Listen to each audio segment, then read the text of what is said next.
What's up, creators? How y'all doing today? Welcome to the Friday Live Helpcast with your hostess, the mostess, Diana Gladney. I very excited today. We got some new stuff, like some good new stuff coming out. Ecam just got even better. I mean, like, way better. And here's the thing. It was already good. It was honestly already great, but it just got that much better. Version 3.8 came out today. If you don't follow Ecam on YouTube, do so. I think you'll enjoy getting new content and tutorials there. But on their website, they have their details when it comes to stuff that they have on their other programs, but we ain't about the other programs. We about Ecam Live. Sorry. Call recorder is nice on Skype though. But so if you haven't checked out Ecam, dyna.link/Ecam Live, moderators in the chat will hook you up with the link for that. But you'll get a chance to see some of the things that has been added and whatnot. But today we're going to actually do a behind the scenes and show you what it looks like to do some of the new features that they have added. You're looking at things like preview mode. So if you have been wanting to add your videos, add your pictures, queue up a guest, and all those different things, you can now do that with the interview preview mode and just mix and match, have fun. You repurpose content like I do. I have a video coming out on the channel about how to repurpose your live streams and another follow-up video with that on Social Media Examiner's channel. So we'll queue up for that as well. But I'm going to show you how to break down, like take a live stream piece and repurpose that. You may be hearing some music in the background right now, and that's in Ecam Live. I'll show you that real quick.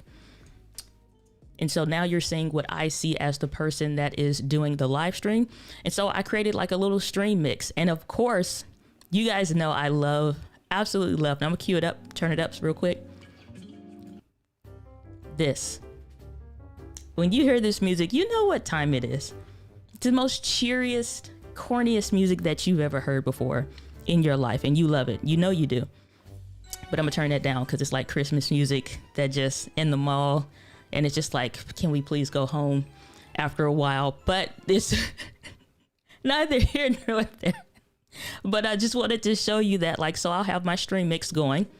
It just kind of rides in the background. I'll turn that down a little bit more because I like it to be behind the talking and not overpowering the talking, but I can control those sound levels in Ecam Live. It says effects, but it's just anything that you add, and it could be sound effects if you wanted to.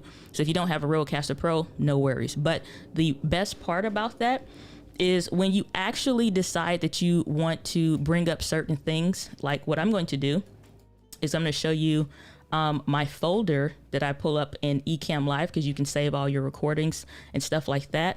And I'm gonna pull that in so you'll be able to see a version of this. How about that? But what happens is this: in my live streams, when I'm doing these videos, you'll notice that the music is there. So if you're repurposing your live streams, you may want a version that doesn't have music. So I'll dive into some more details with that so you can actually see a cleaner version of what I'm going to show you, but you get isolated audio tracks. So this is me, just my microphone speaking. If you bring in guests, you have isolated noises for the guests. So if somebody coughs or they're kind of talking over each other or whatever, or cracking jokes and you really just want to focus in on what the main person was saying or whatever the case is going on, you can have those isolated audio tracks. The movie audio, all that stuff is separate. And then in your main video file, you'd have the main video file. So those are just a few things that you can do. You can add in a guest, bring them on screen and all kinds of stuff like that. If you want to have a side by side, you can do things like that. Picture in picture, if you wanted to do it where it's you over here, them over there, whatever, you can swap that, swap cameras. And so now we swap places. I know how to speak English. It's my native language. But those are just some things that you can do in Ecamm Live. I do definitely want to dive into showing you some of the really cool features that are there. So I did all that stuff in real time, but that's messy. And that gets us into our first portion, which is going to be the preview mode. When you're doing preview mode, it's so that you can preview what you're about to see. Only you can see it, and what the actual stream people, your viewers, see is what you want them to see. You can control it. So it used to be like if I wanted to say, oh, well, I'll bring something on and I'll put this on the screen. And let's say this says text. Okay, well, let's say I wanted to update that text. Well, now I need to change it to blah, blah, blah, and all that stuff more or less is kind of happening in real time. Or if I wanted to bring somebody in, let's say this mock guest here that I have set up as a smartphone person, like if they call on their phone, well, I kind of have to do all that stuff in real time. It's what it used to be. Well, now you don't. So what I'm going to show and preview to you first is the preview mode. You like how I set that up? I know you did. It's all right. We're going to do the behind the scenes version. And so if you're ever trying to do tutorials and actually show somebody how to do this in Ecamm Live, the Shift, Command, and the letter D, make sure you have the Ecamm Live window selected. And that's the hotkey to just swap back and forth. So because I do a lot of tutorials, it's very helpful to know that in Ecamm Live to kind of like capture everything without it being the repeat after repeat window and all that stuff. So let's show the preview mode. So over here in the bottom left, you'll notice that you have the preview pencil button and this blue button here.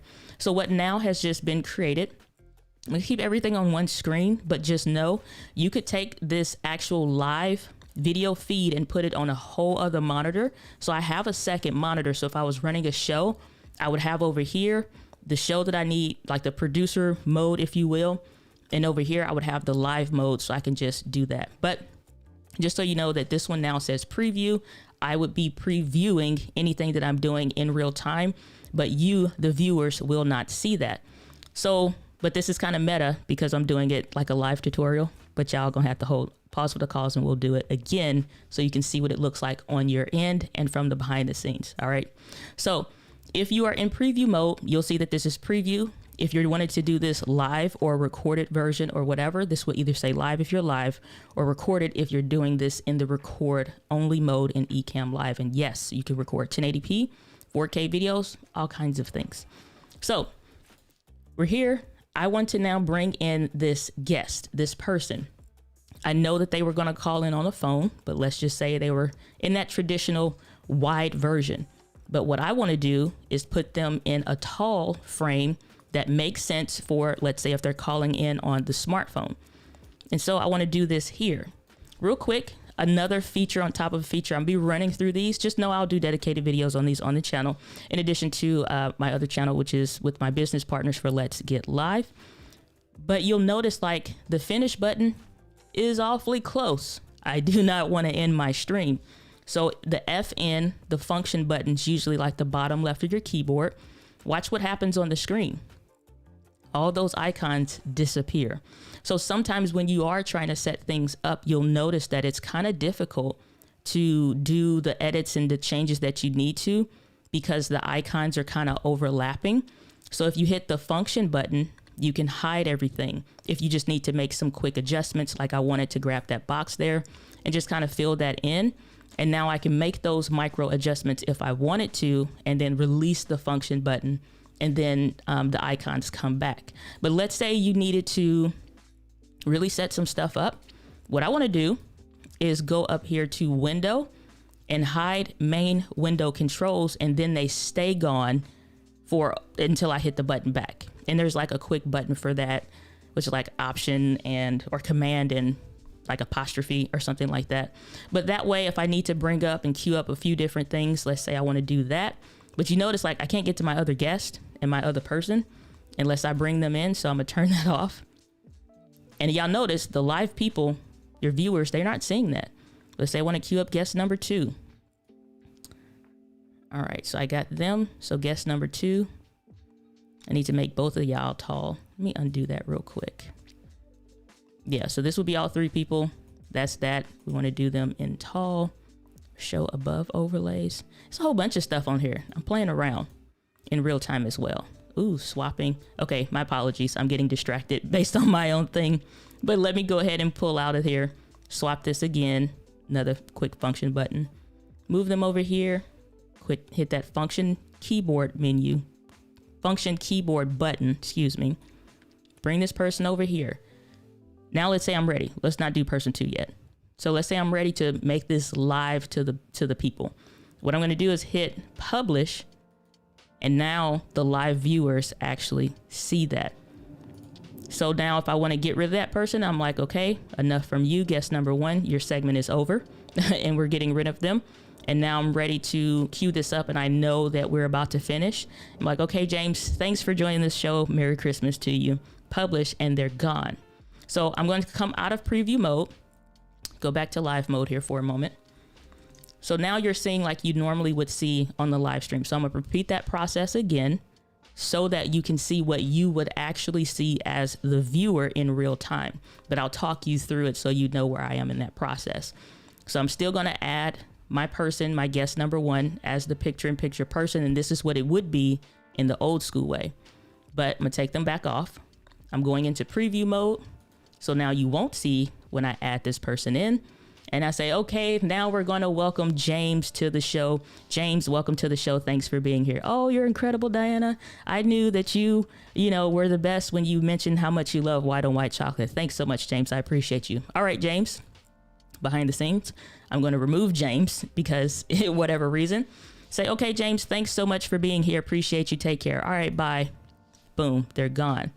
And so now you notice and you can see what that flow would look like in real time. So like stuff like that is super duper incredible. So again, bring you back behind the scenes here.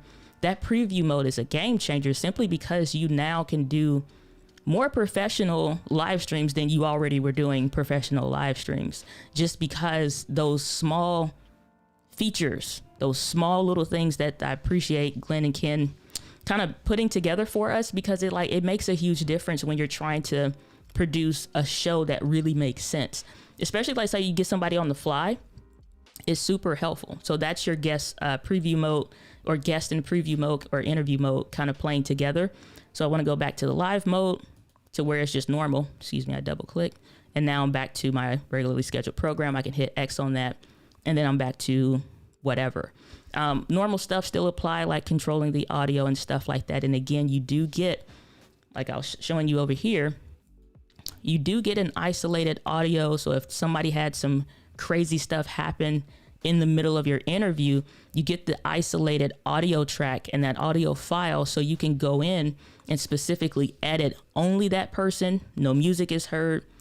You're not even heard on that one, so it helps. So if you have something like a Rodecaster Pro or something similar, that's one of those times I would really think about building out your show and your live stream. And when does it make sense to use stuff native in Ecamm, and when does it make sense to include stuff on the side? Because stuff like this, which I really enjoy, which is the Metal Gear Solid little audio jam, that's cool. But now I need to know that that's baked into my audio file, because the way the Rodecaster Pro audio works is you're sending everything from the board through that main audio channel. And just to show you what I mean, Rodecaster Pro audio is what's selected as my microphone source. So if I stop talking, you see that audio bar moved because that's all the audio from the Rodecaster Pro. So when I look at that isolated audio file, that audio track, that is going to be everything that I'm doing in the Rodecaster Pro. So at that point, if I know I'm doing an interview, I'm going to be repurposing that content. I don't want to include music, maybe through the Rodecaster Pro. I would probably consider doing that through Ecamm. using that built-in audio and stuff like that for the music, and control it that way. That way I know it's isolated, because what happens is in editing, you take out where they say, gosh, what was the name of that software? Oh, I know, it was called blah, blah, blah. All of that him-hawing and he-hawing, as the old folks would say, I want to cut that part out. But when you have music playing underneath that, you now notice a jump in the music more so than how crafty you can be in the editing.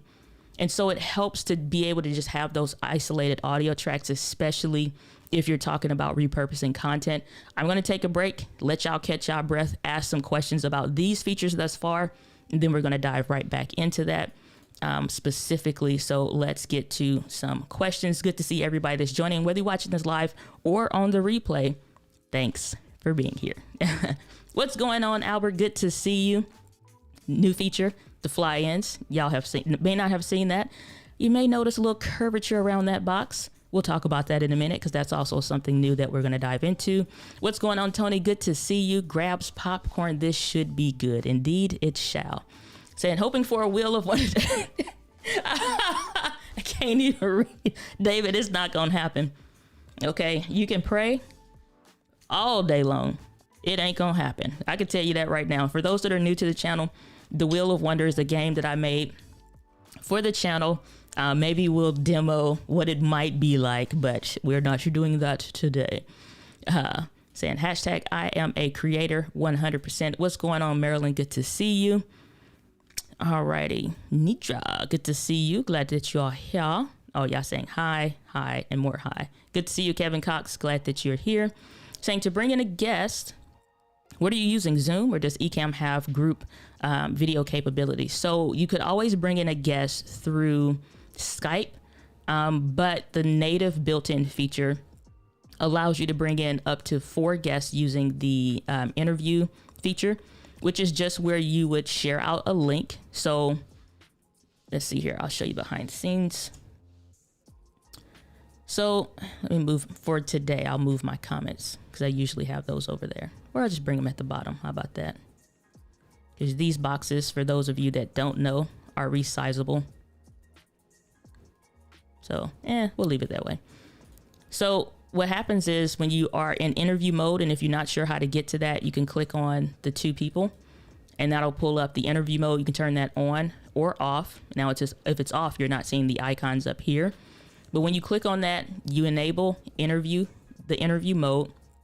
When you are not live, you'll see the actual true link down here and all the characters, guest.ecam.com/whatever.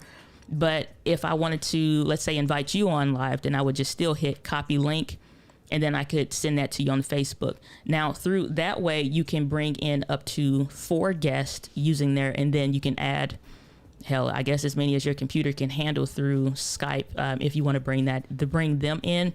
And that would work the same way. You just open up Skype, you sign in, and you want to probably do that before.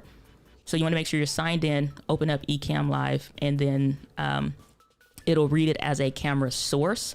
And I probably should do a video on how to do that as well, so you guys can see what it looks like to bring in somebody as a guest in that way. Alrighty. What is going on, Miss Eileen Smith? So good to see you. Saying, hey, yo, happy Friday, Miss D. Pew, pew, pew. Where do y'all get that from? That's so... And of course, I read the sound effects, whatever. Y'all know I'm quirky. White chocolate, yes, it's the greatest invention since they started inventing things.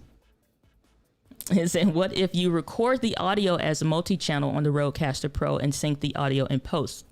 So again, like, you have to designate what makes the most sense to have and do things on a hardware version like the Rodecaster Pro, or what makes the most sense to do something on a software version. So, I mean, especially if you're recording in the Rodecaster Pro, you're still getting it to do all the things that the Rodecaster Pro can do. However, so let's say you had a bunch of people in person. Let's use that example. So you have the 4 XLR connectors. So let's say you're on one, and your other 3 guests that are live in person with you that are hooked into the Rodecaster Pro are on channels 2, 3, and 4. Okay, well, you can still control those isolated audio files through the Rodecaster Pro when you record and how you have things set up. However, don't expect Ecamm to say, oh, we recognize the Rodecaster Pro. Here's all this. Like, no, it don't work like that. So again, you got to know what you're doing and all of that. But everybody that's coming through would still come through kind of like normally. You just need to control audio levels and stuff like that. Really test the input audio levels for people and all that good stuff. So a different video. It's kind of hard to do an example for that. Not really being able to be around a ton of people, but try to get some examples for that and what that would look like. What is going on, Kombucha? Good to see you. Glad that you are here. What is going on, Miss Kathy Walker? Before I can even get it on the screen, Kathy, you just need to ask for forgiveness from the Wheel of Wonder, and maybe it'll be nice to you and let you win something, potentially, allegedly. Saying, it's from Star Wars. Pew pew. Y'all are so goofy. Alrighty, let's get into some more things with the Ecamm updates that have been going on. If you've been a beta tester for any length of time, then you may have already been seeing some of these, but let's start with the one that we just recently did, which is the comments. So let's bring in this one in regards to the pew, pew, pew. We're going to go to the pencil tool, and the pencil tool now opens up where you could always make changes, but you'll notice that the interface is slightly different. What we're seeing here is we can control the corner radius. So if you prefer a very square and sharp look or a very rounded look, you can adjust the corner radius or just kind of round those edges off a bit. The margin, you're going to deal with how much you're dealing with there, and you can always reframe that to like, oh, it's too thin or it's too thick, whatever you prefer. And then you could always add the shadow effects and whatever else on the in-between, change the background colors, all the other stuff that you might want to do. And then I absolutely would recommend for what you're doing for your brand, make sure that you're using your brand font. So I have my specific brand fonts that I use, and then you can always adjust the size and things like that. But, you know, it's just a matter of what you think might work best. And then again, knowing how that translates from real life versus what you think. So you got stuff that's like for fun, papyrus, which is a cardinal sin for most designers. They hate that. But I just installed my own, and then, you know, whatever, saying automatic width, if that's a thing, if that's what you want to do, but that's way too large. So for me, I'm gonna go there. And before we leave here, the style is what's going to help you to adjust if it comes in or not. So a fixed position is like you usually saw, where you click on the comment. Let's click save here. So if I bring in that comment, actually, let me just take that off because nobody's calling it today, I don't think. So let me go back up here. So fixed position is like I adjust for where that's going to be, and it just is. So whether I bring that comment on or off the screen, it's fixed. Click back in our pencil tool here, or we can adjust it to auto, which is either fly in from the left or right, or a scrolling ticker, in which that point it becomes a scrolling ticker. But because we just want to do a fly in from the left, that's what I have kind of leaned to.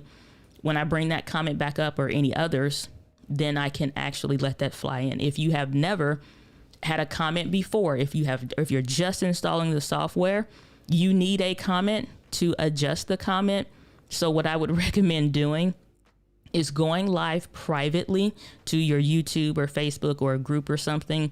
And even if it's just you setting up your own stuff for the very first time, or maybe you're rebranding, just add a comment from like your phone or something.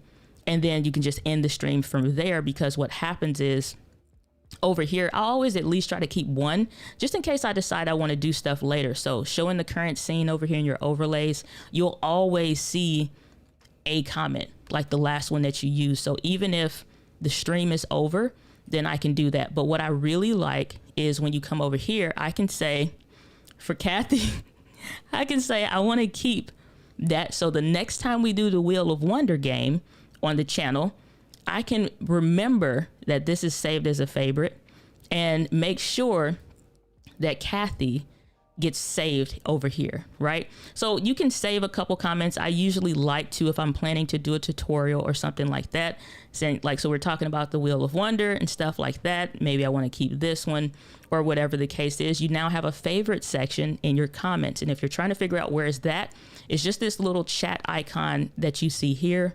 I'll probably slide that over so you can actually see that a little bit better.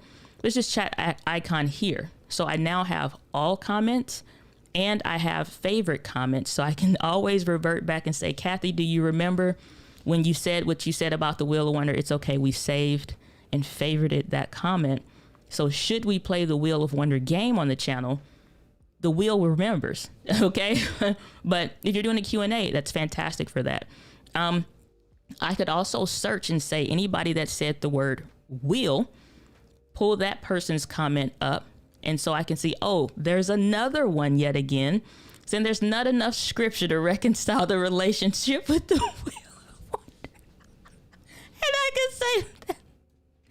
Okay, so this comment's a little long. I'm going to change that. But that way I can say, no matter what, now I have a searchable feature that helps me find the haters. So anybody that types in dark chocolate. Also, I can now block people from this feature over here, which is fantastic. It's a wonderful option. But I can see here, right here, remove from broadcast or ban, or even over here, you have add to broadcast. Like, yes, cardinal sin for sure.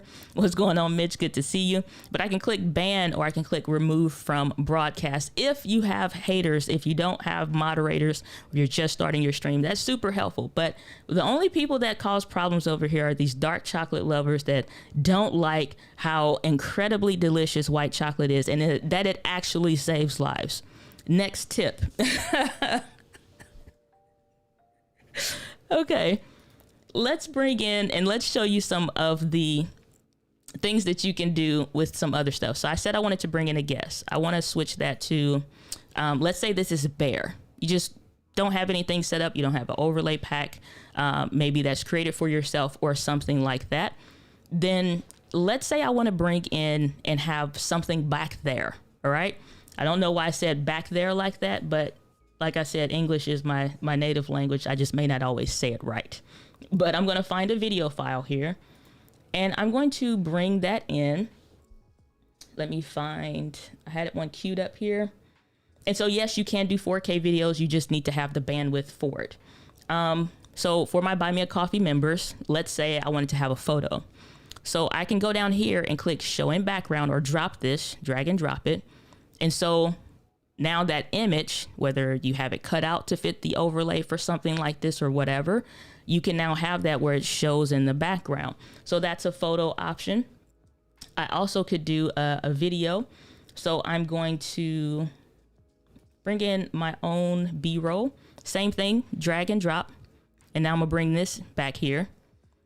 And I'm actually gonna hide that one. So now the B-roll that I was doing from my trip out of town is now playing in the background, and that can loop. It could be, you know, your own piece of video content that you have if you're wanting to just have something to have a little bit of an effect, whatever. And that shows in the background instead of it just being black or whatever. So if you have multiple shows, let's say you have your own personal brand show, and maybe you do stuff for your church or nonprofit on the weekends. So that way you can easily swap between, you know, from one show to the other. And that goes into like setting up a stream scene and overlay. And I did another video that I'll link to on our Let's Get Live channel where I talked about how to really set that up. And we have other videos that are coming specifically for Ecam Live.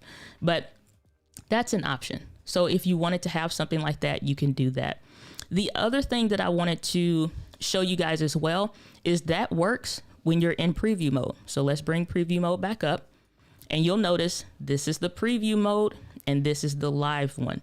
So otherwise the viewers, if I wasn't showing you the behind the scenes version, the viewers would only see what's here. But I'm going to do like I did before, show you the backside and then show you what it would look like if you were just viewing it and didn't know what I was doing. I want to take this same video that I recorded and I want to create another scene here. So I'm just hit this duplicate button. And I want to say, let's say this is B-roll. Let's say I was planning to talk about a new camera come out or something like that. So now I'm going to take that same video file, drag it drop it on here. And what happens is the people that would be watching the stream, they aren't seeing this. One thing you do want to be wary of is that if I mute this here, this mutes the whole thing. You don't have the individual audio controls like that. So when I hit, so be careful if you're trying to like, oh, but I don't want them to hear. If anything, you can adjust this and bring that slider down on the video file. If you're concerned about that, or if you feel kind of afraid a little bit, not sure if that's going to work, do that.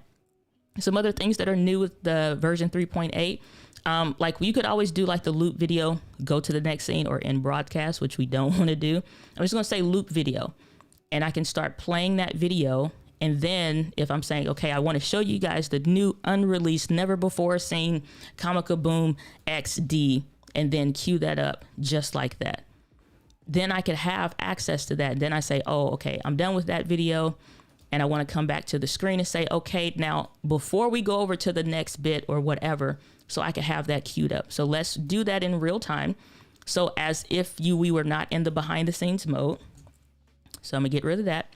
I'm going into preview mode. So now you as the viewer, you're not seeing behind the scenes.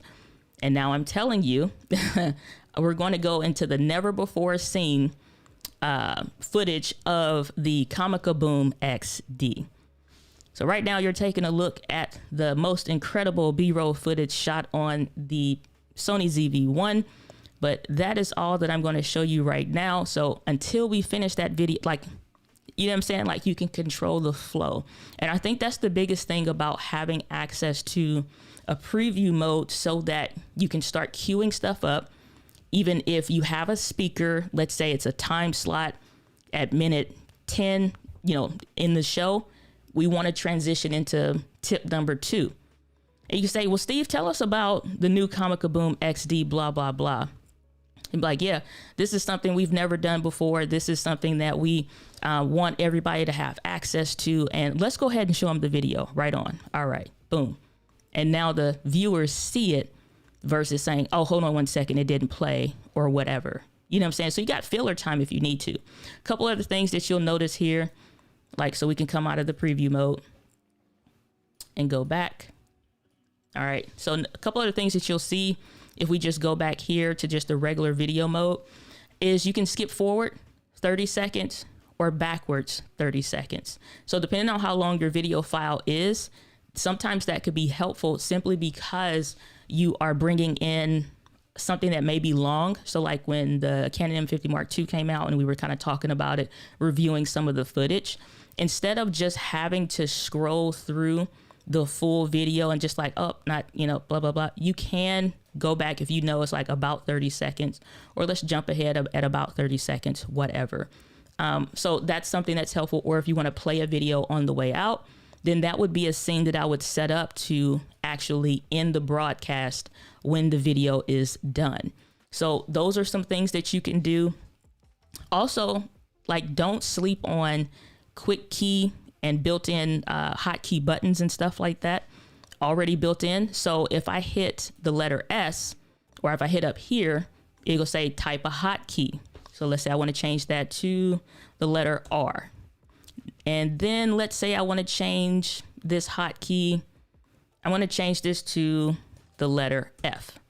So even if I'm live and I'm knowing I just want to switch between that real quick, let's say it's just you. Okay, R is the current scene of what I'm seeing. And then I can hit F and it switches over to that video. And then I can hit the letter R on my keyboard and just keep going back and forth. And I never had to put my hand on the mouse. I could just swap back and forth and not, you know what I'm saying, use the hotkey. So take advantage of some of those things. I get, this is a very dense, quick overview, if you will, trying to show you a ton of stuff in real time. But understand, like, Ecamm Live can stay as simple as you have been using it and as you want it to be. And it can start now getting into a very dense, very rich, professional live streaming and video recording tool if you want it to be. So even if I was doing a regular recorded video, I can start saying and talking about the Comica Boom XD just like I normally would and say, yeah, this is B-roll that I got just simply doing this in a hotel room. And I could slow this footage down come back to myself using those hotkeys and stuff like that. And you can also just like go all the way down through your scenes and all kinds of stuff. So you can do a ton of things in Ecamm Live, whether you realize it or not. But I would definitely say start taking some time and going through some of these new features that they have coming out. One other bit that I want to go into here, and then we'll get back to some questions and Q&As that you guys may have, and then just do our regular YouTube Q&A. So let's do another behind the scene thing. I'm gonna get rid of that because we don't need to do preview mode, I don't think. So if I go and I say, I want to talk about this.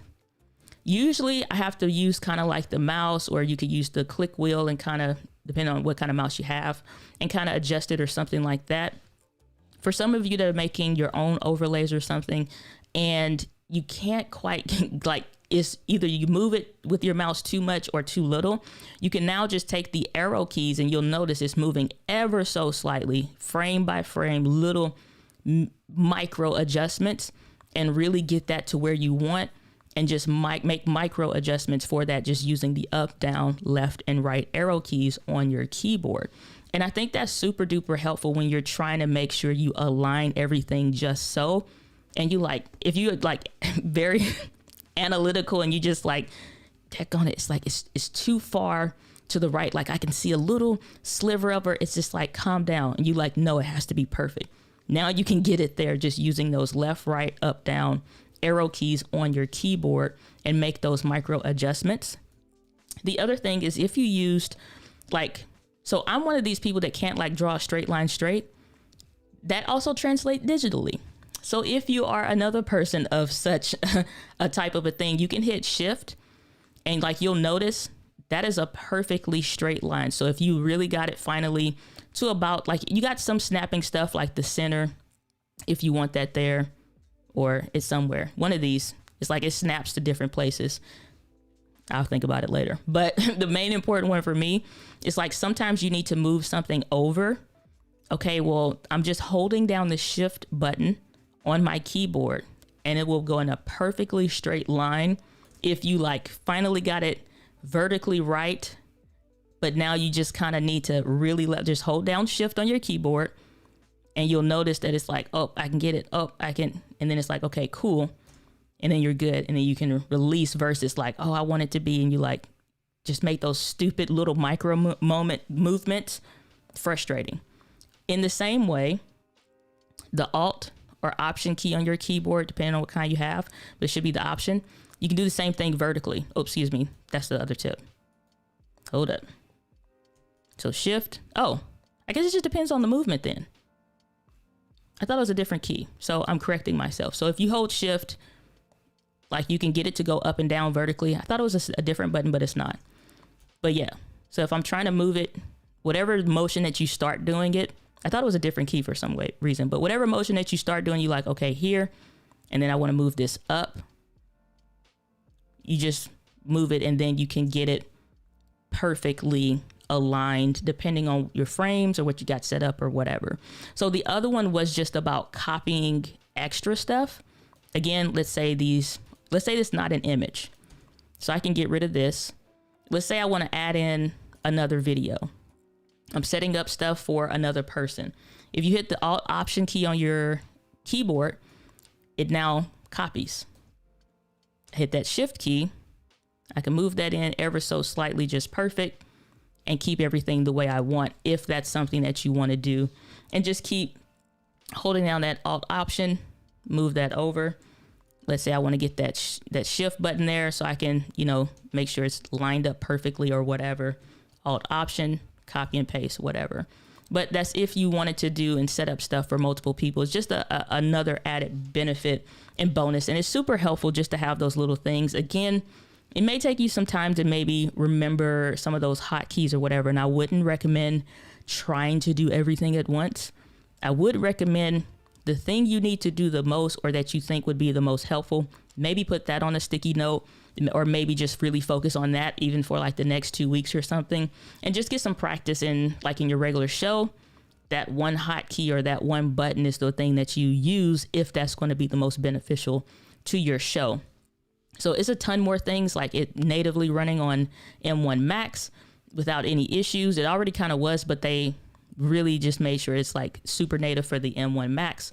Other stuff with widgets, it's a ton of like, it's honestly a whole list of things that it can do, and it's dope. But I think those are some of the most common things that most people may be using or run into, or that may be helpful. So let's jump into the chat and we'll pick back up to where we left off at. Alrighty. Last I recall was Miss Kathy going off about the Wheel of Wonder. Kimbuch saying I can hear it in my head.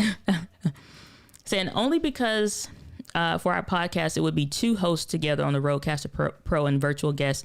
Makes sense with what you were saying. Like, yeah, if you're mixing and matching between like people that are actually in person and you got those people going through the Rodecaster Pro and those people that you have virtually, you just now need to know that whatever you got those isolated, or however you got those isolated tracks, you need to set that up in the Rodecaster Pro first.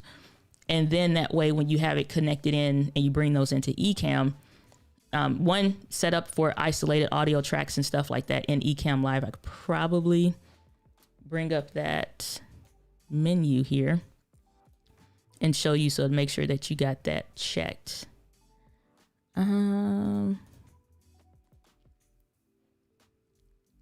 Just looking to see, make sure I pull up the right thing, because it is a feature. But yeah, it's some other stuff. I only had the 3.8 stuff on mine or on hand, so I'm like, But there are some other cool things in here. Matter of fact, I'll just show you guys so y'all can see what I'm seeing. So like, I'm just going through these menu options that you have here with Ecamm Live. So if you are doing screen sharing or what have you, you can include the mouse cursor or maybe not. So it depends on if you want it to be invisible. Include the desktop picture or maybe not, or icons. Interview mode, you can send the guests to the green room. Auto answer guests, which, yeah, no. So that's a no for me. Play the ring chime or don't play the ring chime. As y'all have seen when Doc is trying to join the stream, I don't even see his comment most of the time, let alone, you know what I'm saying? I'm just not taking no chances there. So I'd rather hear it. But if you do plan to expect a guest or something, maybe you could turn that off. I don't know. I usually, if they're coming, I'm fine with whatever. Guest web interface displays the comment and the view count. I think that's important because if you are building out a show and maybe you feel insecure in some way that there's not a whole lot of guests or comments or whatever coming on, or maybe you don't want that to be distracting to them, you can check or uncheck that to, show comments or the viewer counts. This is something I'm going to add, which is like defaults to the dark mode, because I just did that video about like if you have glasses and they reflect stuff or they're showing stuff in the light, like you see a light there, you don't see that actually in my actual frames. So I did that video, but it helps a lot of times just automatically putting that in dark mode, so that if they have frames that have reflections and stuff like that, they're automatically in dark mode to just kind of help, because I don't want them to expect to know what to do. Some other stuff you can do here. I have my stuff defaulted to the Rodecaster Pro because that always stays up to par and together. Some other stuff that you can do for audio, video, things like that. Customize that however you want. Change the transitions, whatever, and some other things. But yeah, that's what I would say there. Just make sure your stuff for if you're doing Rodecaster Pro or any other audio interface where you have guests and other audio stuff going on, just set that up ahead of time. It just makes it would make it easier. And I'm back multitasking, preparing for Easter Sunday service. That's what I'm talking about. Oh, we already saw this haterade. What is going on? Skull, good to see you. Good to see you. Saying, how do you all bring the comments on screen during the stream? So we showed this a little bit earlier, but we're just kind of in Q&A now, so it's all good. So what you would do is, if I want to bring a comment in, well, I'm gonna hit X right now. So if I want to bring your comment in, I come over here to your icon and I just click on that and it comes in. Now I added that swipe in kind of a deal, but up here by going to the style and fly in from the left. Usually mine is on like a fixed position. So if I want to bring up Alicia's comment, then you notice it just faded on and then it'll fade off. But if I want to change that to so that it kind of fly in from the left, right, automatically, then it'll do both. Then if I go to Walter, some papyrus is the devil. Now you can see that flies in. Good to see you, Alicia and Walter. I knew somebody was going to be upset about that papyrus. Hey, but it's just an example. We don't roll like that out here in these streets.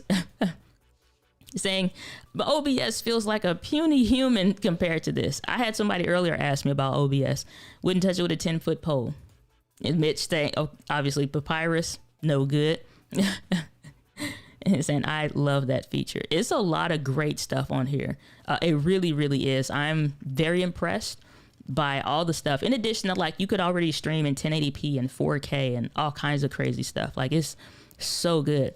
Saying, wait, there's a search feature in the comments. Why, yes, Kombucha, there is. So if you want to search for haters that are like talking about, I don't know, like Kathy Walker talk about the Wheel of Wonder, I could just type in wheel, and either in the true comments, then I can bring those up under all comments, or over here to favorited comments, then I could put those there if I'm doing something like a Q&A or something like that. And I want to come back around to those. I'm like, oh, we're going to talk about that in tip number 3 of the live stream of whatever. If I'm doing a training, then I can save those when I see them, save them for later, and then come back. But it's like, or who all votes for us to play the Wheel of Wonder, put a number 1 in the chat.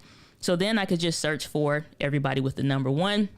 And then I see a different subset of stuff based on what I'm saying. So that also helps with just like the management of your stream and what you're trying to do. I always try to think about something in a professional aspect and then something for fun. Like, how could I make that work for that? So let me go. Kathy, I'm so glad you're here. It's just not the same without you. It's just not the same without you. Super chat from Brother Alicio. Oh, my bad. Wrong one. Good to see you, Brother Alicio. Glad that you are here. Appreciate the super chat and all that you do. Thanks so much. So keep up the great content, Diana. You're super helpful. Oh, and I love Dark. Oh, don't. You won't be blocked, but we're watching you closely. How about that? Moderators in the chat, watch this man without. No, just kidding. So I'm not trying to get banned. I'm leaving the dark chocolate debate alone. Goodness me. Saying, how big is your monitor? This is actually just on like what you're seeing for when I do the behind the scenes stuff. That's just the 16-inch MacBook Pro screen. I have another, what used to be considered ultra wide before they just start wrapping around your face, huge monitors. This is not that big though. This may be, oh goodness, maybe like a 20 something, maybe at that. But it's not, it's like, it's ultra wide just because it's stretched, but it's still relatively small. But it works for me and my setup and what I want and need. So my other monitor is like, it's not even that big, but ultra wide because it's just stretched. But yeah. So this monitor though, just a MacBook Pro 16. So I love the Wheel of Wonder. It had saved my life. It is as good as white. See, this is what you call getting on my good side, you know? Just say things like that. It brings me joy. No, I'm just kidding. Said everyone get a 34 inches. Oh, geez, stop coming in here. No, just freaking like you got to edit like this because you always like, no, I'm not trying to do that. Now everybody's sitting with a crook in their neck because they didn't bought a 34-inch monitor to wrap around from ear to ear. What's going on, Miss Finance? Good to see you. Saying really helpful. Thanks so much. My pleasure. And guys know we'll be doing dedicated videos on these features on this channel in addition to our other one, Let's Get Live, which is youtube.com/Let's Get Live. And for that, we'll go ahead and show you, which is my other company that I have with my 2 business partners. Stock Rock is one of them. David Blackman, the Digital Buddha, is the other one. And so this is what is that dread doing? Like behave. My bad, y'all. I'll show you that in a moment. Okay, there we go. Well, this is our other channel here. And it's like you'll see we're doing some other videos. So just to go to the video tab and show you the overlay. But Let's Get Live is specifically dedicated to being a live stream education resource.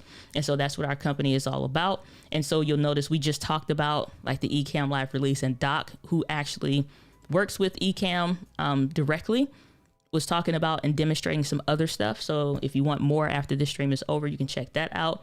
And then like some camera must-haves, 3 features every live streaming camera should have is one that I did. Just see the YouTube short and some other stuff. So some really cool content is coming out over on that channel. If that is your vibe, make sure you subscribe.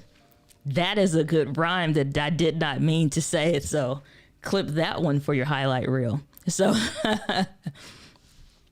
So I literally went from afraid of Zoom meetings to having the best camera, sound, and lighting. Every meeting thanks to this. Wow. Thank you. Wow, Martin. That's a fantastic, just like, I'm honored. I'm glad that the channel and the content has been able to help you. She is talking about me here. I really am. That's my goal. So it's not just I'm talking around theories and things, but really showing you like something of a how to do that you can pull off for yourself. I don't think video should be as complex as it's portrayed online. And the honest thing is this: most of us are entrepreneurs and creators. We're doing something else. You own a nonprofit, you own a business, you have something else. Our goal was never to become a videographer or video person. We just wanted our stuff to look good. And you got to go through this mass amount of photography and videography stuff and cinematographers. And it's just like, it's like somebody that engineered the Tesla talking to you about engineering versus all I asked was, how do I start the daggone car that I just bought? You know what I'm saying? So it's like, I'm just trying to get to work, or I'm just trying to go out to eat or something like that. And you want to tell, well, the psychoanalytics in the car. And what we've done is and it's like, sir, I'm trying to drive somewhere. I'm just trying to go somewhere. So video is a vehicle. For those of you that got off into loving it like I did and it became like a passion, or you uncovered a passion, kudos to you. But for most of us and people that I teach, you're just trying to get your stuff to look right. So when you show up in the spaces that you need to show up, you look good. So that's my goal. So I'm always glad to hear testimonials from people in the community. Is Albert saying, oh, why do you keep talking about me? Hey, man, I have called no names on this day. I have called no names on this day. Saying it's not OCD. It's just it's being nitpicky. OCD, nitpicky. I call it changing lives, you know? And saying thanks for adding so much value. My pleasure. Always a pleasure. I prefer detail or see, Kevin got it. That's the right language. Detail oriented. Saying, can you tell me what your dock station is and the reason for your purchase? Well, Samuel III, which is the most powerful name I've ever seen in the chat today. I'm using one that I don't like, so I don't have one to recommend. Doc does though, and he's talked about like OWC. This one specifically is one by Anchor, and I think I just waited too long to return it, having other stuff going on. So I'm still in search for one that I like. So you can ask or at Doc Rock, DOCROCK in the chat, and he can have one that he recommends to you. It's one by like OWC, like the Thunderbolt 4, and it's one by like Anchor that's very similar or like almost the exact same. I have not tried those yet, which is why you have not seen any content around it on the channel. All of the ones that I have tried, I do not like. Like it gets the job done, but it's not like I'm not willing to put my name behind it. I'll put it that way. The only one is the travel one that I use that is by Anchor, and that one's fine. It's just, you know, a little USB jam, but or USB, whatever, Thunderbolt 3, whatever the hell they are. But this one that I've been using looked good, seemed like it'd be great. It's freaking cast iron skillet. That mug is so hot. Like my hands are kind of chilly right now. I could touch it, and it's kind of like when the stove is cooling down, it's hot. Like it feels like that. So that's not cool for me because I got SD cards in there. So I'm sure those are roasting to an extent. Those are kind of cards that I buy. They are protected so they can handle some heat and stuff like that. But long term, like I'm trying to switch to the OWC one to try out. So I'll let you know how that goes if I do a video about it, then you know it's solid. Learn and do. Thanks for your continued guidance. My pleasure, Gary. always a pleasure. So sorry if I'm being off topic. No, we're into kind of Q&A now. So ahead of the other part of the stream, we were covering that stuff. But within these last 56 minutes, we've like within the first 36, I think it was, kind of went through just about everything. Doc is saying all the tracks will be isolated on the Rodecaster Pro because the guest track is a mix minus of your voice and a lot of other professional things that you can read on screen right now. What is going on? Gigi, good to see you. You have been officially nicknamed. Good to see you. Simply Obs, good to see you. Glad that you are here. And I see that you replied to the comment that you felt bad about yesterday. Good to see you. No worries. Saying the way to learn any app is to study the preferences first. Know you and you have half the have won essentially half the battle. And that's the thing when it comes to like software. I already read that one. That's the thing when it comes to software. It's like everything that it can do may not be your priority. I always think if I'm trying to structure my live stream or if I'm trying to structure anything, obviously you chose and you did research to land upon a software. So now what I want to do is I want to think about, what do I want to do? What's my show going to look like? What do I want? So for me, these are the most common things that you'll see. You'll see the bare bones, just me. So if I think of like how I would run the show, you have the beginning part, this pre-show. So that happens when that countdown is done. Then I come to the just me on screen and say, hey guys, welcome to the screen, to the stream. And then I'm like, okay, we're doing channel reviews. Let's take a look at blah, blah, blah channel. And I don't like this. I do like that. Here's what I recommend. And then back to the just me. If I bring on guests, then that's something different because now I'm going into a different setup that is going to be like, let's say my traditional side-by-side. That's what I prefer. Is just a basic bare bones that is in a position where I could repurpose it, right? Or if it's just me and one of the guests, then I'm like, okay, like last week, me and Doc Rock looking at the website. So I have that overlay and then I kick Doc off the show and then it's back to the just me, you know what I'm saying? So like I think through what is it that I want my show to be? And then I create it based on that. Everything else that a tool can do is nice, but if it does not contribute to the efficiency of my show or what I'm ultimately trying to do in the most simple and efficient way, it does not happen. I will learn it later because it's at that point, it's extra. And it's like all ideas are great ideas, except for the ones that are become distractions because it has nothing to do with your end result goal of what you're actually trying to produce. So I see a lot of people with all these bells and whistles and the whole stream is just freaking action packed all day long. You sitting there talking about a keyboard, a Bluetooth keyboard, everything on the screen just, I'm like, what the hell? You know, and that's fine to each his own. But I keep a bare frame and stuff like that for my streams because I know how I may want to repurpose my content, not just now, but in a year from now. And I want to reclip and say, let's do a version 3.8 versus a 7.12. You know, kind of a deal. Maybe I don't want all the frames, or maybe I change my branding as I did from 5 years ago. And, you know, as you kind of grow. So I just think about that kind of a stuff and I try to build accordingly. So keep it as simple as you need to be, and then you can make it more complex if you need to be. Saying, do you need a second screen to be able to see comments to make it easier to bring up? No, this is all, if I show you the behind the scenes version of this is all right now. Just this is on the 16-inch MacBook Pro screen. So you just need to make your stream look efficient or work, not even look, be efficient. And so like I have the comments over here because I want to see a long version. Doc prefers it to be like my business partner and friend. He prefers that to be down here or whatever. I just set up my stuff. So what makes the most sense for how I would run the show, like the music, I'm not going to do anything maybe other than mute that. So technically this box don't have to be that big, but I'm not worried about it.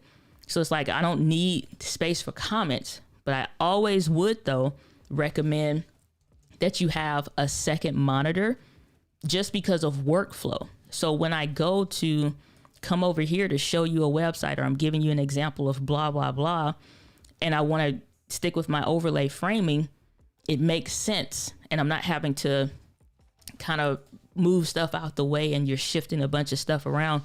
Because some people's stuff looks hellish. They're like, hey, let's do a consultation. And I'm like, okay. I'm like, okay, well, show me your stuff. Well, how you working?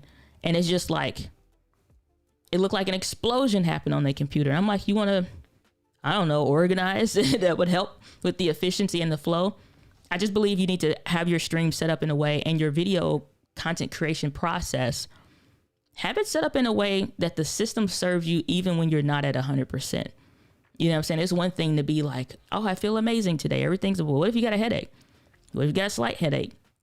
What if you're stressed? What if you don't have a lot of time and you're being forgetful or whatever?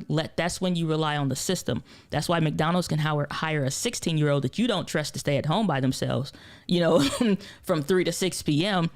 But they can go work at McDonald's and literally run the restaurant because the systems and efficiencies that they have are duplicatable and they're teachable.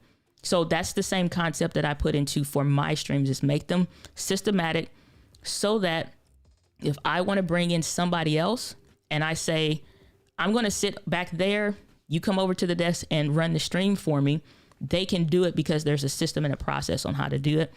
I do think do what you can on one screen to set it up efficient, but I do absolutely agree. You at least need one other monitor, preferably one widescreen monitor. 31 watching and 24 likes. Well, I think we're up to 30 likes now, I think. But if you haven't already hit the like button where you're watching the live on a replay, make sure that you do so. So, said, I use OBS. I know, it's the devil. Yes, I hate it. It slows my computer way down. Does Ecamm do this at all? There are certain requirements that any software tool requires. Here's what most people get wrong about Ecamm Live. Ecamm Live itself doesn't require a whole lot from your computer, but if your computer is not that strong, it kind of don't matter what you use, it's going to suck. So I'm using a 16 gigabyte. Matter of fact, I can pull it up because I don't want to get nerdy like that. So let me go. And let me say this. If you're a freaking nerdy person, so help me if you see something that I shouldn't show online that I'm too ignorant to know about, I will punch you in the throat if you do something and trying to, I'm just saying this publicly. All right. So I'm going to show you whatever this stuff means so that you can see what it looks like. So this is, here we go. So this is now the whatever. So system usage is at 12%. Right now, it's been hovering at 11 or 12%. So that's how much the computer is running. When you go over to memory, then you can see down here of the 16 gigabytes of the RAM is 13.43 running. And that's also taking into an account 1, 2, 3, 4, 5, 6, 7, 8, 9, 10, 11, 12 tabs that are on Chrome that are open as well. So that's how much it's using, which is not much, but my fans aren't going berserk. And probably if I opened up, let's say something like Final Cut Pro 10, and I'm trying to live edit a video and I have these 39,000 Chrome tabs open, you probably see some more of that getting used, but I've still been able to do that just fine. When I've been doing live showing how to do something in Ecamm with the same computer. And the stream didn't break or nothing. So you just need to meet the requirements. The other thing with that is that it's not what Ecamm really requires. It's all the other stuff too that you plan to connect. So I just got this in the mail, the Elgato Camlink 4K. Okay, well, these have requirements on there. They're saying if you are using a Mac, it needs to be Mac OS Sierra 10.12, a 4th generation quad core Intel i5 CPU. So I think this is an i7 computer. It needs to be an i5 something or whatever. You need a certain kind of GPU or better, and a USB 3.0. Some people will be rocking a 2013, 2011 MacBook from whenever, and they don't even have the requirements to run this efficiently, and then be like, oh, Ecamm don't work. And it's like, no, you just need a new computer overall to save lives. Ecamm doesn't require much. You still need, I would get more than whatever they have, and make sure other stuff that you plan to add to it, whatever that is, also is work, because now you're compounding requirements, if that makes sense. Then aloha all, sorry, setting up a demo stream, so half here. Yeah, Doc is here, but he's not here. What's going on, Limb Drops? Good to see you. Saying not a crick in the neck. So I'm about to purchase a new monitor. Measure and account for your desk space. See, like, that's the hard thing, like with watching requirements and stuff, or like recommendations online. It can look perfect and actually be perfect for somebody, but make sure it's actually going to be right for you, because the way that my stuff is set up, like, let me see if I can do this via NDI real quick. No, not that. Let's go NDI capture. Random thing I want to mention real quick. Watch anime. Naruto season 5. Where can I find the English version? So when I'm getting sleepy, I don't have to worry about trying to read captions. So if anybody knows that, help a sister out. Let's do it this way. So this is my phone. Let me go to wide, and then we can do that there. All right. Okay, this didn't work out the way I thought. So let's just stick with vertical. And then, okay, we'll just stick with vertical, because I don't know what I did. But this is my behind the scenes setup. It's not like those sexy Instagram office. Like I really work in here. And so it's a normal office. So if you look, this is my computer here. Coffee mug for the win. Through sits slightly like where you can see the closet back there. And so the light sits kind of back in the closet, but you see my tripod and my camera stuff right there. Then I have my another smartphone that kind of sits right here. So if I'm doing an Instagram live or something like that. And then I have my monitor over here. Shout out to the ZV-1. But I have my monitor over here. So I'm shooting ultimately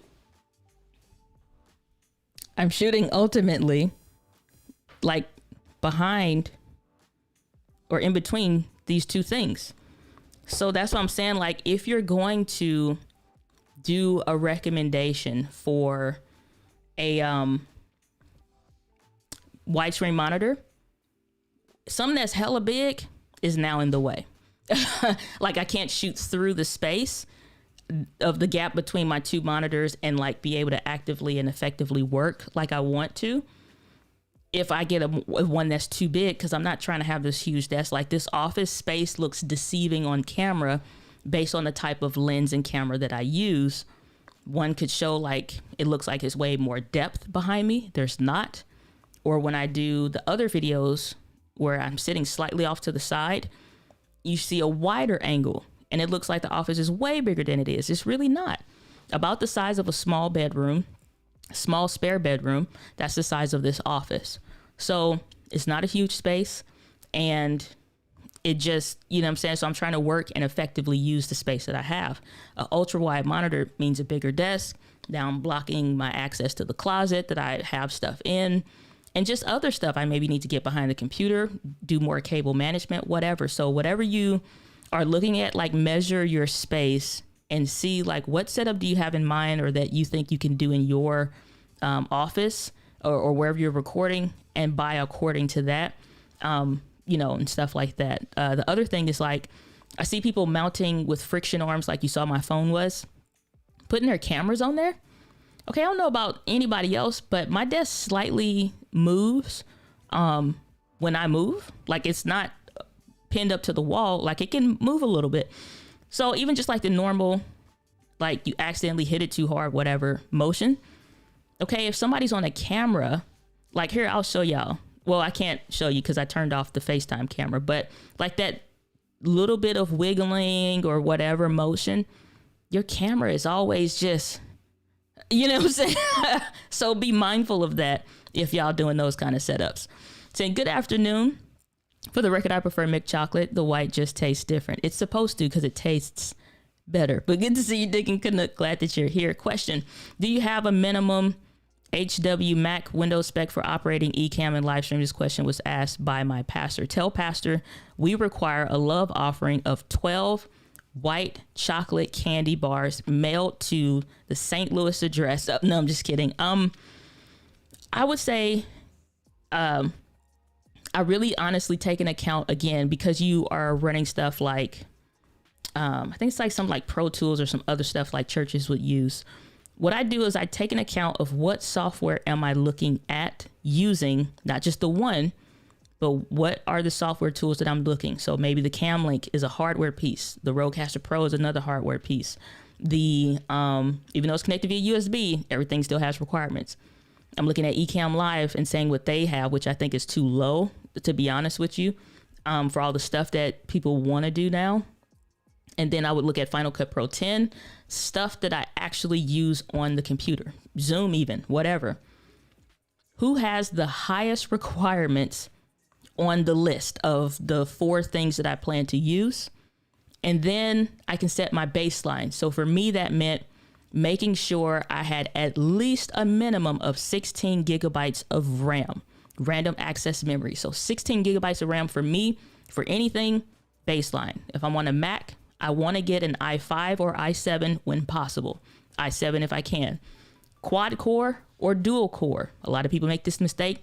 Oh, it's got 1 terabyte worth of space for like saving 1,000 pictures of your kid playing with their toes. Is that, it's like, so no, that's irrelevant, because you should be using external hard drives to save stuff to.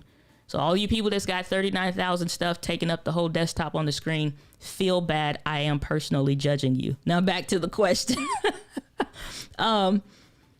So make sure that you have 16 gigabytes of RAM baseline, i5, i7 GPU if possible.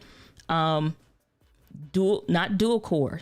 Anytime you see that dual core, that's a no-no. You need to be looking for quad core or better. A dedicated graphics card. So what happens is when you're running stuff like Final Cut Pro 10 and you have generators, like at the end of the stream, you'll see it kind of come in, or videos and stuff, and it fills in the person's face and it does all these crazy animations, whatever.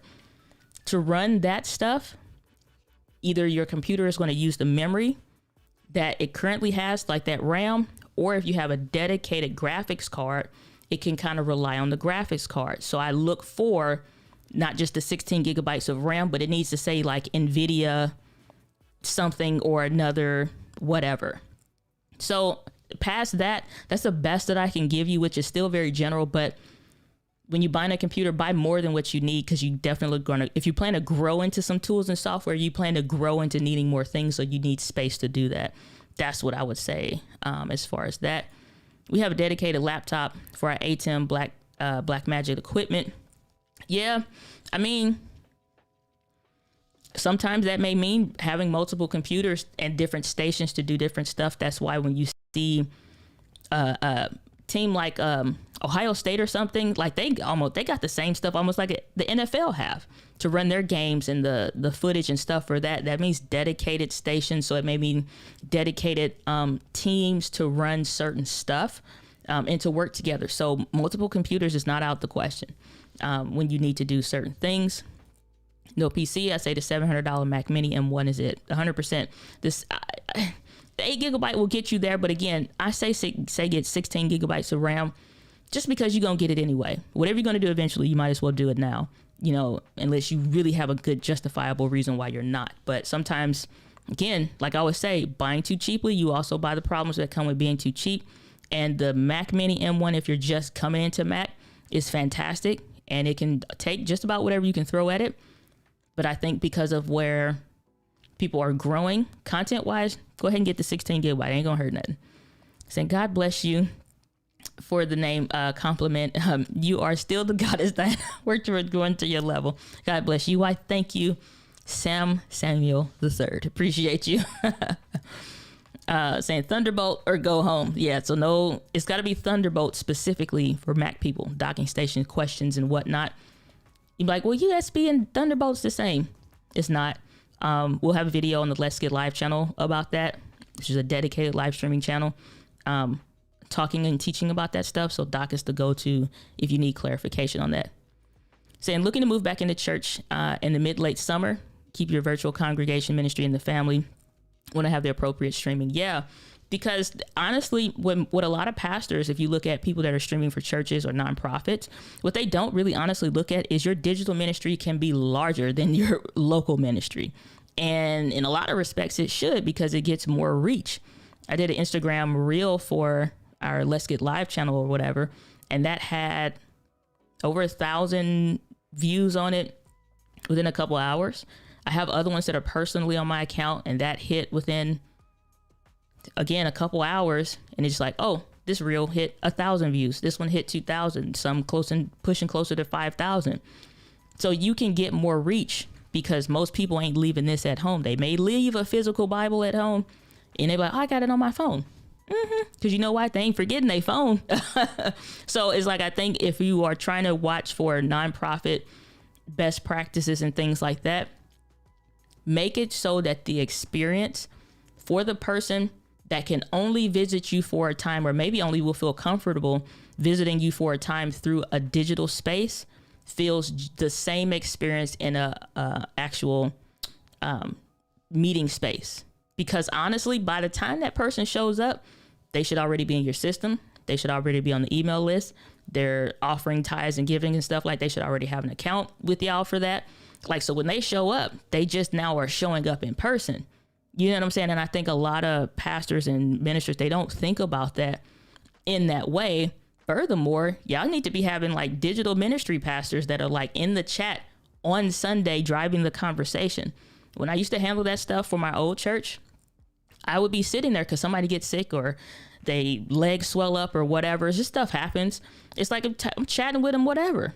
To somebody else that don't know what the hell they talking about, you on your phone doing church, mind your business. God can see from top down. You looking from the side, mind your business. All right. I'm on my phone chatting with sister such and such, who's telling me why she couldn't come to church and what we doing today, who all showed up, and the stream looking good today. We're chatting in the chat about the service. And then a lot of last point that I'm gonna get on, because obviously I feel some kind of way about this, but the last one is when you're doing stuff like that as well, there, like even Facebook has where you can have giving that's available. Like my Buy Me a Coffee tag is not working today for whatever reason, but you can have like online giving and stuff that they can do that is set up. It's a whole other lane than what businesses have to go through. You get a whole bunch of other more forgiving options that are easier to attain and have access to through these social platforms. And like Facebook is one of them. They instituted that a while ago. So definitely look into that. So I'm looking forward to the community meetup. We'll have to do something like that at some point. Yeah, because I'm doing a lot more traveling and in-person speaking engagements and stuff. I'm trying to stay like under the radar when I go visit a city. Y'all won't hear me talk about it until after the fact. So just because it's like, it's weird. It's just weird right now. And then two, because of if I know I'm gonna be super busy while I'm out of town, I definitely don't want to try to squeeze in a meetup. And then like the core reason why I'm there, I'm kind of like out of it. So I got to add in social time space, but if not by the end of the year, beginning of next year, we'll see about just when it's right to do that. But I absolutely look forward to that. What's going on? Epic Blasian.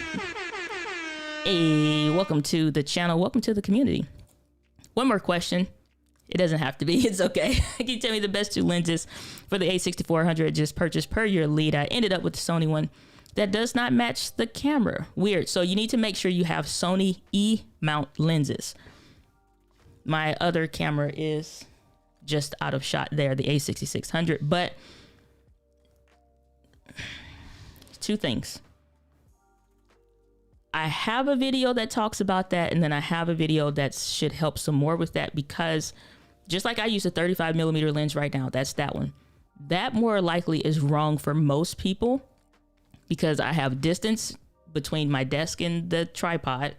And I also have distance between the desk and that back wall that allows for what you're seeing right now. Some of y'all want the camera to be this close and you like, oh, why is this showing the nose only? You need more space. So what I would say is if you have the kit lens, which hopefully you got with that camera, set it up where you plan to set it up at, and then adjust the kit lens because it can go from 16 or 15 to 45 or something like that, whatever it is. Then adjust it. See if you need a 20 millimeter, if that's best. The Sigma 16 is an easy recommendation, no matter what the application is going to be, if you plan to keep it on the tripod. But that may not be right for what you're trying to do. So what I always recommend is you need to find your right focal length first. Put your camera and your tripod where you plan to sit. Go actually sit there. And where would you need to zoom in to get the framing? To get this exact framing with this much bokeh, I'm using a 35 millimeter f1.8 lens, but I have a few feet between me and the camera and then me and the background. You don't have no space, you up against the wall, this ain't gonna work for you. So Sigma 16 is an easy recommendation just because you can get from using clear image zoom from 16 to 32 millimeter focal length. So that's at least one. And then if you're trying to get something else, you need to check your focal lengths first. So it's hard to give a blind recommendation with that, but I'll have a video coming out that I plan to record today. Maybe it'll come out tomorrow. We'll see. How much space do you need to use certain lenses and stuff like that? So hopefully that helps. My approach to learning software is, what does this button do? That's pretty. Yeah, but then you didn't hit a bunch of buttons and you doing a bunch of stuff. And now you like, what does this do? Now you don't know how to get. Yeah, I can't recommend that. But if that's what floats your boat, or find your lost remote, then more power to you, because I can't live like that. Like I need to know like one button at a time. Okay, write down notes. And how do I want, okay, one button at, okay, next one. Like, yeah, that's where I'm at with that. So now I'll punch you in the throat. Diana Gladney 2021. Yes, that's the accurate one. You put that on Instagram, I'll sign off on it. Answers my question perfectly. You're most welcome. Most welcome. Thanks for the test. Greetings from Puerto Rico. Hey, appreciate it. Glad it was helpful. What's going on, Crystal? Good to see you. Said I plan to use my iPad Pro 12.9 as a second monitor. It's big enough. Almost 13 inches just about. So that's definitely big enough for sure. And that's a smart way to do it. I just don't have an iPad because I haven't found a need for it. I'm this person. I'm killing trees that are already dead that somebody else already cut up for me. I'm this person. So yeah, those are my various versions of a pad. It's just not an iPad. It's a my pad, right? So, but you know, whatever floats your boat, find your lost remote. Saying, waits to see Diana show up in her IP address prepares to hack. Yeah, that's okay. I'm gonna reverse hack you. And then when you show up and you see me on your Ring doorbell and it goes viral, local St. Louis woman shows up to live stream. You said, oh yeah, you hacked me. That's when you know. Okay. Everything is not all prim and proper always. Okay. You show me when you just know, when you see me on your Ring doorbell, let's just come out to the streets, you know, right? You do the whole earring takeoff thing. No, just kidding. So I'm purchasing a new standing desk. It's 52 inches. Nice. Just consider, again, when you're doing the desk thing and you're laying out your desk potentially, take measurements, take a measurement of the things that you're looking to buy. What do you actually do? For me, I need space to write, and I'm kind of pushing it with this desk setup when I added the Rodecaster Pro, just because I'm like, it's fine to leave it on the desk. I could float it, put it on an arm, but all them freaking arms freak me out. Just like the clamp to this and this, that, or whatever. I'm like, I'm not doing all that. So like, you got to know what works for you on some real stuff. Saying purchase a new monitor, like a minimum of 2, if not 3. So Diana and others, what do you recommend? Minimum 20? I don't have a minimum recommendation of what it should be. Again, same thing like I just said, based on what you have desk space wise and what you need for that to operate as a functioning station, then say, oh, I can afford to have a 30 inch monitor if that's what you want. Or if you know you're going to mount it on the wall with an arm, you say, oh, I can afford to have this because it's only going to block up this much space or something like that. So that's something that's more personal. I don't have a minimum recommendation for that. I just recommend that you have a second monitor and measure your desk spaces so that you can see, like, because the last thing that you want is to over index for your space. Oh, you don't have enough space to do everything. Like, I got to have a keyboard, got my calendar right here. I take notes over here in addition to moving this, which is why I switched from the little arm that mounted like the traditional like podcast arm to just a regular desk stand, because I'm like, this works and I have arm space, you know what I'm saying? So your setup will change. Just know as you buying things and stuff, your setup will change. So all good. We're all on the learning curve here. Saying measure 5 times, cut twice. Hopefully. saying I am personally judging you also. That I'm just saying, saying getting a extra wall to put my camera, and I keep tripping over tripods. So my failure is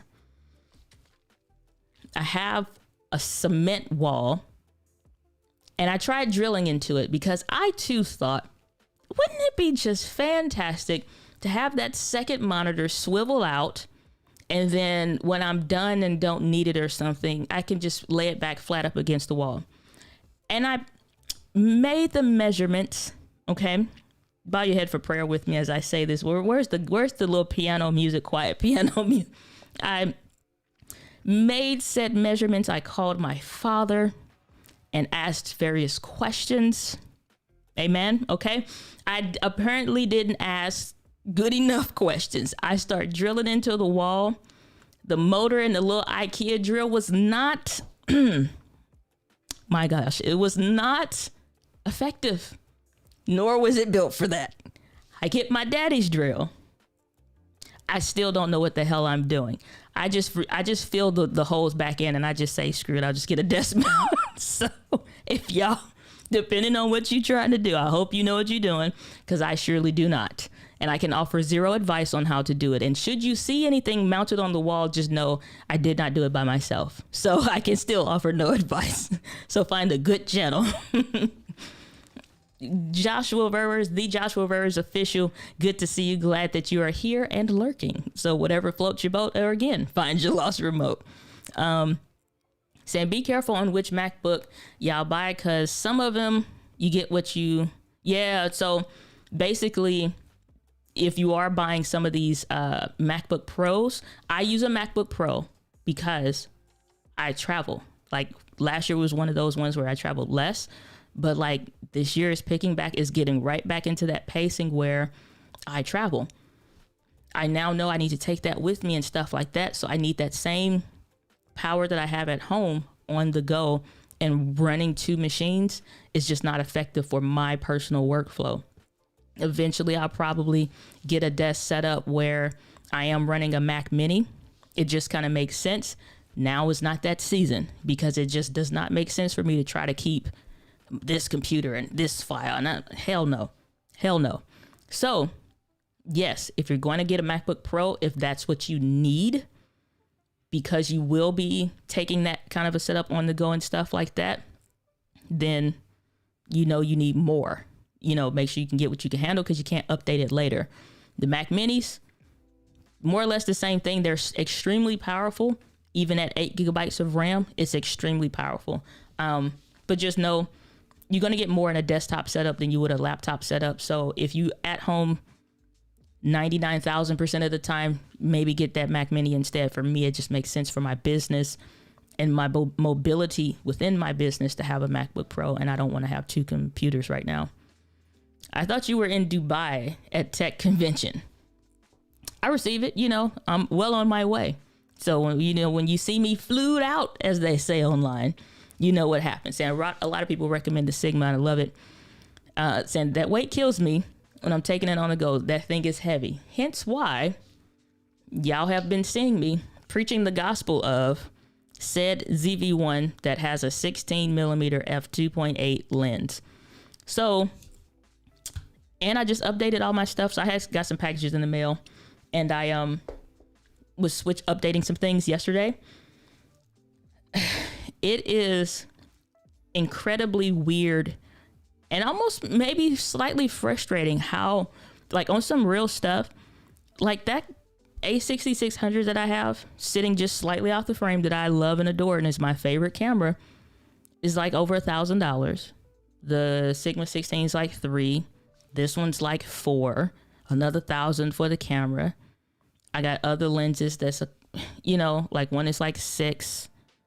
I mean, like, for as much as the stuff costs and that what that investment is, this freaking ZV-1 is like the perfect in between, and very much so reminds me of that A6600 and the Sigma 16 millimeter lens when I traveled with it. I knew last year I had just had a rental and I tried it. I did videos and I'm like, oh, I'm gonna buy it, I'm gonna keep it. I'm like, no, I ain't gonna be doing that much. And then next thing I know, I was out of town. And I had that A6600 and the Sigma 16 with me, and I love everything about it. But when I just traveled this last time, took the ZV-1, and that was it.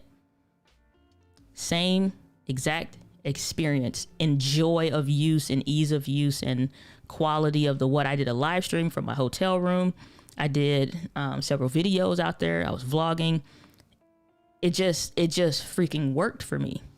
So it's like having a camera for your at-home studio and stuff. For me, that's that A6400 35 f1.8 lens. But traveling, 1,000 times out of 1,000, it's gonna be the ZV-1. And should I want or need more than the A6600? But it is very interesting to see how close in use case that they are. It's really baffling, to be honest with you. And then stuff like product showcase mode was good for the video. Jeez.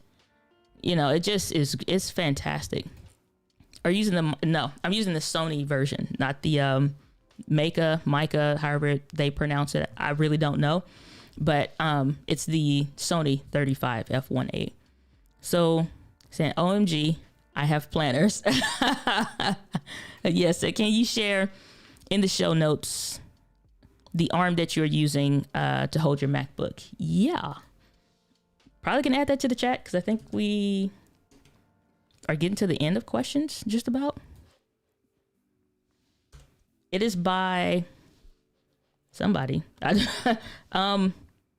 Yeah, it's I have to think. I'm trying to remember what the brand is called. And I'll have to think. I'll put it in the thing. So, but it's like some you can adjust the arms and stuff. These are just, they're not as, I guess, flexible as some of the other brands. But I'll see if I can find it real quick. I throw it in the chat for sure before we head out, because I know once I'm done with this, I got to get into some other work and I probably am likely to forget. So is it these ones? Viazon. Yep. I purchased this in November. So Viazon, whatever this is, I just got the silver one. These are the arms that I use. And what I liked about it was that it was a cleaner setup, less industrial-ish kind of a look. You could do one with the monitor, and I could use and upgrade the laptop or put something different there or whatever. And so it already had kind of like what I wanted, and that versatility and the space and the swivel stuff and whatever. The other cool thing that I liked was that Visa or Vesa, I wouldn't say Visa, but Vesa, whatever it is, type clamp. Once you screw it on the back of your monitor, right? Just the 4 little screws. It's a clip, so it slides in and locks into place. So let's say you wanted to replace it with something else or whatever, but you had other ones by this brand. You could just remove it and then clip it into the whatever else. Like I got a second station that I'm building over there. So if I use the same brand, then I can just clip, set it over there, and it's good to go. In addition to rotating the screen vertical built in. So it just had a lot of the things that I wanted natively built in, very easy. As you see, it's like super effective price wise or whatever. And it just worked. So I'll throw this in the chat for you. And you can check it out and see if it's something that may work for you. What is going on, Beards and Banjos? Good to see you. What kind of mic are you using? This is the Shure SM7B. Processing with that is using the Rodecaster Pro for that. So that is what I'm using. And here is the link to my desk arm, I'll say. So I'll add that to the chats. Alrighty. Saying I'm back. What did I miss? We gave away $12,000 in gear and equipment. We gave away. No, I'm just kidding. Just doing Q&A. All right. So, question: did you tell your daddy how to patch it, or did your daddy tell you how to patch it, or did you make some? No. I Googled it, and I already had the filler stuff anyway. I just was like, because I had a feeling, I was just like, man, if this don't work, then I'm gonna have to fill these gosh darn holes. And I'm just like, and it was just like, I had to go get drill bits, and I got the drill bits, and I got them for whatever whatever the hell stuff. You know, it's like you Google, they say this is what you get brand stuff for this. I got it. Because I'm like, apparently it's different ones for cement walls than drywall. And then you need different plugs for it. And I'm just like, computer stuff is easier. I'll build software tools all day long and freaking do tutorials for cameras that stress the hell out of people. But I'm like, welders and carpenters, y'all are magical people. Because the hell with this, I'm like, I can't even drill a hole into the gosh darn wall. Thank you, will do. My pleasure.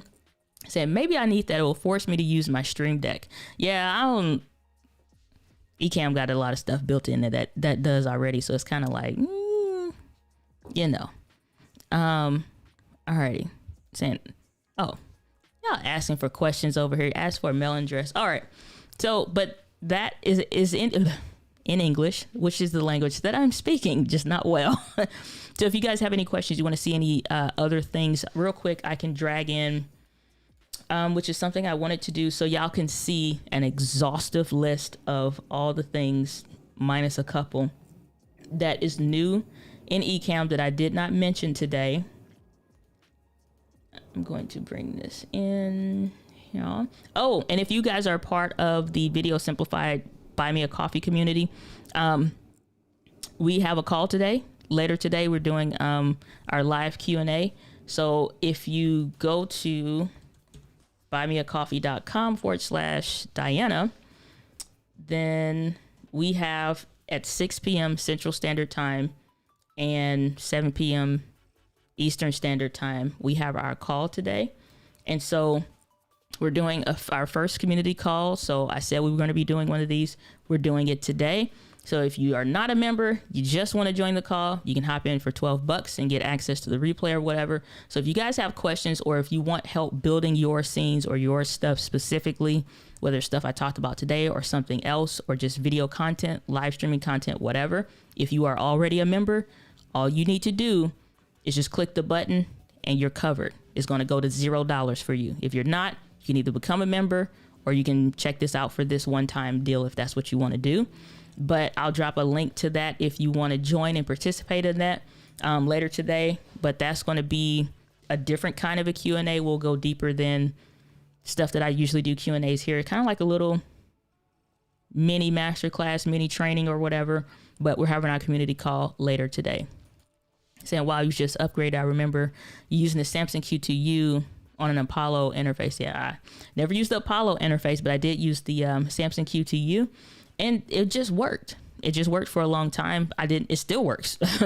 But it's more or less because of where things are going, things that I need to train for and train people on, and just to kind of help with, it makes sense to go ahead and grab it. So do you have any of your Rodecaster Pro hooked up with a Thunderbolt cable?